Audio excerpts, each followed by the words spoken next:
ओम नमः शिवाय। हर हर महादेव। आप सभी माताओं बहनों को हरियाली तीज की बहुत बहुत शुभकामनाएं। हरियाली तीज सावन मास का सबसे महत्वपूर्ण पर्व है। महिलाएं इस दिन का पूरी वर्ष इंतजार करती हैं। हरियाली तीज सौंदर्य और प्रेम का पर्व है। यह उत्सव भगवान शिव और माता पार्वती के पुनर्मिलन के उपलक्ष्य में मनाया जाता है। हरियाली तीज का उत्सव श्रावण मास में शुक्ल पक्ष की तृतीया को मनाया जाता है। यह उत्सव महिलाओं का उत्सव है। यह व्रत सुहागिन स्त्रियों के लिए खास होता है। मान्यता है कि हरियाली तीज का व्रत स्त्रियां पति की लंबी आयु व सुखद वैवाहिक जीवन की कामना के साथ करती हैं। कुछ कुंवारी कन्याएं यह व्रत मनचाहे वर की प्राप्ति के लिए रखती हैं। इस साल तृतीया तिथि 26 जुलाई रात को 10:41 पर प्रारंभ होगी और 27 जुलाई रात को 10:41 पर समाप्त होगी। उदया तिथि के अनुसार हरियाली तीज 27 जुलाई 2025 रविवार को मनाई जाएगी। आइए अब हरियाली तीज व्रत कथा को सुनते हैं। भगवान शिव ने पार्वती जी को उनके पूर्व जन्म के बारे में याद दिलाने के लिए यह सुनाई थी। शिव जी कहते हैं, हे पार्वती, बहुत समय पहले तुमने हिमालय पर मुझे वर के रूप में पाने के लिए घोर तप किया था। इस दौरान तुमने अन्न जल त्याग कर सूखे पत्ते चबाकर दिन व्यतीत किए थे। किसी भी मौसम की परवाह किए बिना तुमने निरंतर तप किया।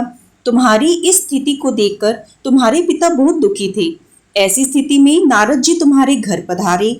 जब तुम्हारे पिता ने नारद जी से उनके आगमन का कारण पूछा तो नारद जी बोले, हे गिरिराज, मैं भगवान विष्णु के भेजने पर यहाँ आया हूँ। आपकी कन्या की घोर तपस्या से प्रसन्न होकर वह उससे विवाह करना चाहते हैं। इस बारे में मैं आपकी राय जानना चाहता हूँ।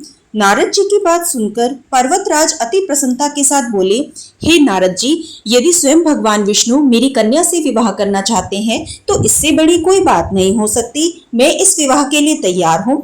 फिर शिव जी पार्वती से कहते हैं, तुम्हारे पिता की स्वीकृति पाकर नारद जी विष्णु जी के पास गए और यह शुभ समाचार सुनाया। लेकिन जब तुम्हें इस विवाह के बारे में पता चला तो तुम्हें बहुत दुख हुआ। तुम मुझे यानी कैलाशपति शिव को मन से अपना पति मान चुकी थी। तुमने अपने व्याकुल मन की बात अपनी सहेली को बताई। तुम्हारी सहेली ने तुम्हें एक घनघोर वन में पहुंचा दिया जहां पर तुम्हारे पिता नहीं पहुंच सकते थे। इसके बाद तुम्हारे पिता तुम्हें घर में न पाकर बड़ी चिंतित और दुखी हुए। वह सोचने लगे कि यदि विष्णु जी बारात लेकर आ गए और तुम घर पर ना मिली तो क्या होगा। उन्होंने तुम्हारी खोज में धरती पाताल एक करवा दिए, लेकिन तुम ना मिली। तुम वन में एक गुफा के भीतर मेरी आराधना में लीन थी। भाद्रपद तृतीय शुक्ल को तुमने रेत से एक शिवलिंग का निर्माण कर मेरी आराधना की, जिससे प्रसन्न होकर मैंने तुम्हारी मनोकामना पूर्ण की। इसके बाद तुमने अपने पिता से कहा कि पिताजी, मैंने अपने जीवन का लंबा समय भगवान शिव की तपस्या में बिताया है और भगवान शिव ने मेरी तपस्या से प्रसन्न होकर मुझे स्वीकार भी कर लिया है। अब मैं आपके साथ एक ही शर्त पर चलूंगी कि आप मेरा विवाह भगवान शिव के साथ ही करेंगे। पर्वतराज ने तुम्हारी इच्छा स्वीकार कर ली और तुम्हें घर वापस ले गए। कुछ समय बाद उन्होंने पूरे विधि विधान से हमारा विवाह किया। भगवान शिव ने इसके बाद कहा कि हे पार्वती, तृतीया को तुमने मेरी आराधना करके जो व्रत किया था उसी के परिणाम स्वरूप हम दोनों का विवाह संभव हो सका। इस व्रत का महत्व यह है कि मैं इस व्रत को पूर्ण निष्ठा से करने वाली प्रत्येक स्त्री को मन वांछित फल देता हूँ। अब हम हरियाली तीज की पूजा विधि के बारे में जानते हैं।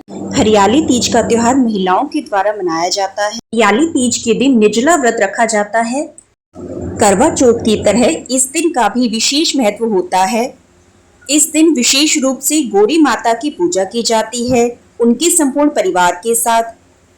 इस दिन मिट्टी से शिव परिवार बनाकर पूजा की जाती है। तो सुबह सुबह तैयार होकर पूरे 16 श्रृंगार करके हमें इस पूजन को करना चाहिए, क्योंकि जब भी हम कोई सुहाग की पूजा करते हैं, माता गौरी की पूजा करते हैं, तो पूरा श्रृंगार करके ही हमें पूजा में बैठना चाहिए, जिससे माता गौरी का सदा सुहागन का आशीर्वाद हमें मिले। पूजन के लिए पूजन सामग्री तैयार रखें। पूजन सामग्री के लिए घी का दीपक, जल, कच्चा दूध, गंगा जल, फूल, कलावा, माता पार्वती के लिए चुन्नी, हल्दी, कलश, अक्षत, बेलपत्र, दुर्वा, लाल गुलाब, सफेद पुष्प, धतूरा, आकड़े के पत्ते, घर का बना हुआ मीठा पकवान जैसे सेवई, घेवर, सिंदूर आदि होनी चाहिए। हरियाली तीज के दिन माता पार्वती को 16 श्रृंगार की वस्तुएं जैसे कुमकुम, सिंदूर, साड़ी, चुनरी, मेहंदी, महावर आदि अर्पित करनी चाहिए। माता पार्वती को नया सामान अर्पित करें। खाने की वस्तुओं के साथ साथ जल का भी भोग अवश्य रख दें। सिंदूर को भी चौकी पर रख लीजिए। दक्षिणा को भी अर्पित करें। सीधे हाथ में पुष्प या अक्षत लेकर हरियाली तीज की कथा को पढ़ लें या सुन लें। अगर कथा सुनने वाला कोई ना हो तो एक दीपक जरूर प्रज्वलित कर रखें। कथा संपन्न होने के बाद हाथ के पुष्प या चावल भगवान के समक्ष छोड़ दीजिए। भगवान की आरती कीजिए। चौकी के आसपास 3 बार जल घुमाकर पूजा का आचमन कीजिए। माता गौरा से, शिव शंकर से पूजा में रही कमियों के लिए क्षमा याचना कर लेंगे।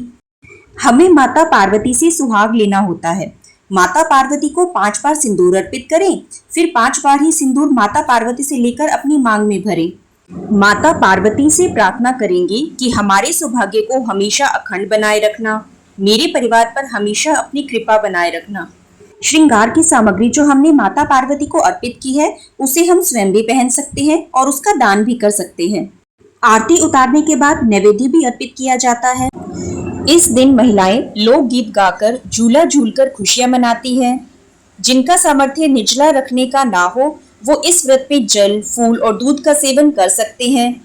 पूरे दिन बिना भोजन और जल के जो महिलाएं व्रत रखती हैं, अगले दिन स्नान करना चाहिए और पूजा करनी चाहिए। उसके बाद व्रत खोलना चाहिए। कुछ जगह पर रात को चंद्रमा की पूजा करके व्रत खोल लिया जाता है। इस दिन अपने सामर्थ्य के अनुसार योग्य व्यक्ति को कुछ न कुछ दान अवश्य दें। अयोग्य व्यक्ति को दिए गए दान से अब तक दिए गए सभी दान का पुण्य फल नष्ट हो सकता है। इस बात का विशेष ध्यान रखें। अगर आपको वीडियो अच्छी लगी हो तो सब्सक्राइब करें। ओम नमः शिवाय।